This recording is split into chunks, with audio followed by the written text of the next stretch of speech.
ഇന്ന് തന്നെ ഡൗൺലോഡ് ചെയ്യൂ. കാണൂ നിങ്ങളുടെ ഫേവറേറ്റ് ഷോസ്.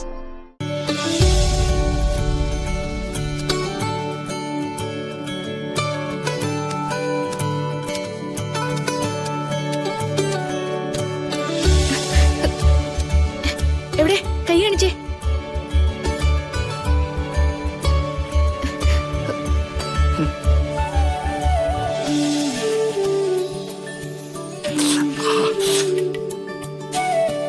വൈദ്യമുണ്ടോ?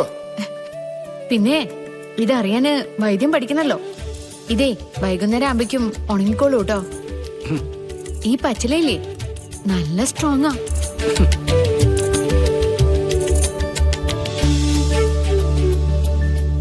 ഞാൻ കാരണം സാറിന് അങ്ങനെ ഒരു മുറിവ് പറ്റിയല്ലേ?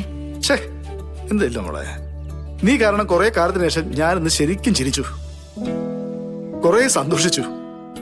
ഞാനേ ഈ മണ്ണിന്റെ മോനെ ഇക്കഴിഞ്ഞ ഇത്തിരി സമയം കൊണ്ട് നീ എനിക്ക് തിരിച്ചു തന്നതേ പഴയ കാലോ. താങ്ക്സ് മോളെ.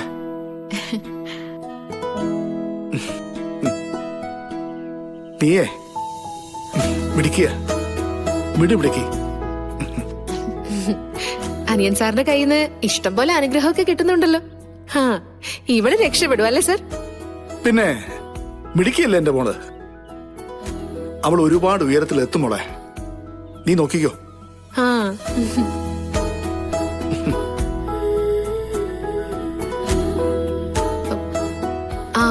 കൃഷ്ണേ, നമുക്ക് പെട്ടെന്ന് പോവാം. വാ.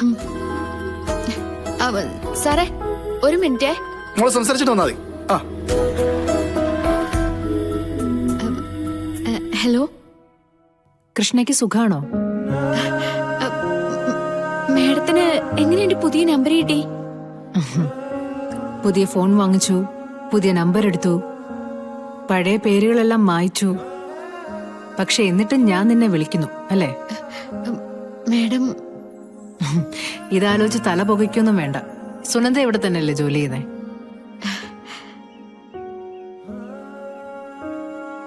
നമ്പർ ചോദിച്ചപ്പോ തരാനായിട്ട് സുനന്ദ മടിച്ചു. ഞാൻ നിന്നെ ദ്രോഹിക്കുന്നാണല്ലോ അവള് കരുതുന്നേ. അത് മേഡം എന്നോടുള്ള സ്നേഹം കൊണ്ട് സുനന്ദേച്ചി. അറിയാം. എങ്ങനെയുണ്ട് അവിടുത്തെ താമസമൊക്കെ? നല്ലതാ. കുറെ പാവപ്പെട്ട മനുഷ്യര്, സ്നേഹിക്കാൻ മാത്രം അറിയാവുന്ന കുറെ ആൾക്കാര്. ഞാൻ നിനക്കുന്ന ചെക്ക് ഗാഥ കീറിക്കളഞ്ഞല്ലേ? അയ്യോ, അതൊന്നും സാരില്ല മേഡം. ഗാഥ കീറിക്കളഞ്ഞില്ലെങ്കില് അത് ഞാൻ കീറിക്കളയുമായിരുന്നു. എപ്പോഴെങ്കിലും നിനക്ക് പണത്തിന്റെ എന്തെങ്കിലും ആവശ്യം വന്നാല് നീ എന്നെ വിളിക്കണം. എനിക്കൊന്നും വേണ്ട മേഡം, അത്യാവശ്യത്തിനുള്ള പൈസക്ക് എന്റെ കയ്യിലുണ്ട്. ഞാനേ ഇവിടെ ഇപ്പോ ലോട്ടറി കച്ചവടം തുടങ്ങിയിട്ടുണ്ട്.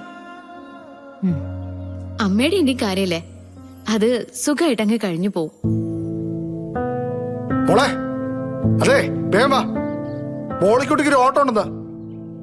മേഡം, ഞാനിവിടെ വന്നിട്ട് എന്റെ ഒരു കൂട്ടുകാരിയും കൂട്ടി ഒരു സാറിന്റെ പ്രോപ്പർട്ടി കാണാൻ വേണ്ടി വന്നതാ. സാറിനെ വിളിക്കുന്നുണ്ട്, ഞങ്ങൾ പോവാൻ നിൽക്കായിരുന്നു. ഞാൻ മേഡത്തിന് പിന്നെ അങ്ങോട്ട് വിളിക്കട്ടെ? മതി, സാവകാശം വിളിച്ചാ മതി. നന്നായി ഇരിക്കട്ടെ കേട്ടോ.